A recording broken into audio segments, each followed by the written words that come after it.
This story dates back 13 years. In the Mangalore Open, there was this girl who proposed to me before the tournament. She said, "Will you be my boyfriend?"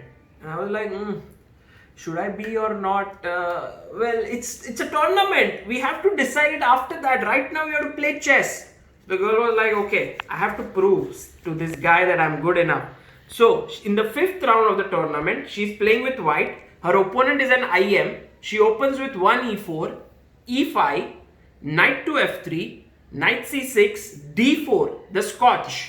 E takes d4, knight takes d4, bishop to c5, hitting the knight, you defend it, queen f6. Now, once again, putting pressure on the knight.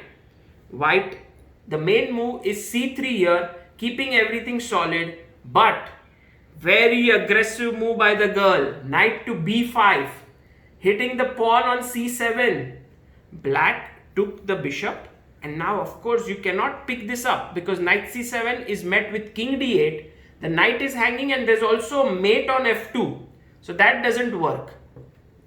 So here f takes e3. Now this looks ugly, but the pawn is hanging on c7.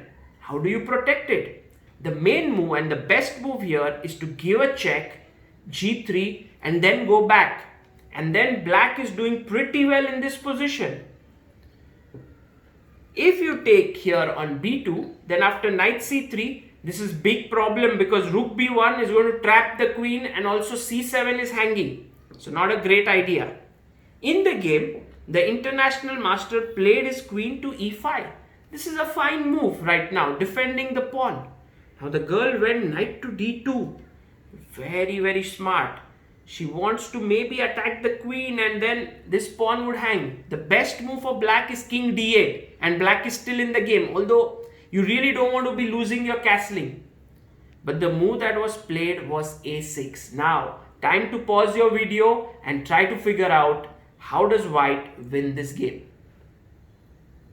If you found the move knight c4, that's a bad move because after queen takes b5, knight d6 check, pawn takes, bishop b5, ab5, black has 3 pieces for a queen, which means the position is unclear. The best move in this position is knight to f3, hitting the queen, and the queen surprisingly cannot defend the pawn, and next move you will win this pawn and then the rook, and so black resigned the game. The girl won it in 9 moves. The opponent was an IM, and guess what happened after the tournament? Because of such amazing performance, I won the game. I won the girl. I said yes to her, and well, guess what? The girl is now shooting the video 13 years later. Bad choice, Amruta. Bad choice. Perfect choice.